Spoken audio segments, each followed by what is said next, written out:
నిన్న Riyan Parag unfortunately century miss అయ్యాడు. కానీ అతడు చేసిన బ్యాటింగ్ అయితే టాప్ నాచ్ అని చెప్పుకోవచ్చు. లిటరలీ 45 బాళ్లలోనే 95 రన్లు కొట్టి ఏకంగా 8 సిక్సర్లు 6 ఫోర్లు 211 స్ట్రైక్ రేట్ మెయింటైన్ చేసా అంటే మామూలు విషయం కాదు. అది కూడా అపోనెంట్ టీంలో ఆషామాషి బౌలర్లు అయితే అసలే లేరు. వారు కూడా one of the world class bowlers ఉన్నారు.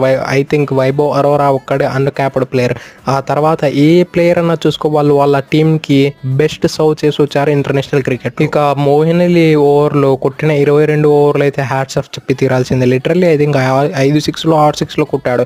ఆ 6 హిట్టింగ్ కెపబిలిటీస్ ఏంది బ్రో, అసలు ఏమన్నా బ్యాటింగ్ విత్ ఈజ్ సిక్సర్స్ కొడుతున్నాడు. కానీ మోయిన్ అలీ ఏమన్నా చిన్న చితకా బౌలరా అంటే అసలే కాదు. అతని రికార్డ్స్ చూడని, రైట్ హ్యాండర్స్ అగైనెస్ట్ కూడా అద్భుతమైన బౌలర్. అటువంటి బౌలర్ని కూడా రియాన్ పరాగ్ ఆఫ్ చేసేసా అంటే హ్యాట్స్ ఆఫ్ చెప్పి తీరాల్సింది. అన్ఫార్చునేట్లీ కెప్టెన్సీలో మంచి రిజల్ట్స్ రాలేదు, కానీ అతని బ్యాటింగ్తో చాలా మంచి రిజల్ట్స్ అయితే రాబడుతూ ఉన్నాడు.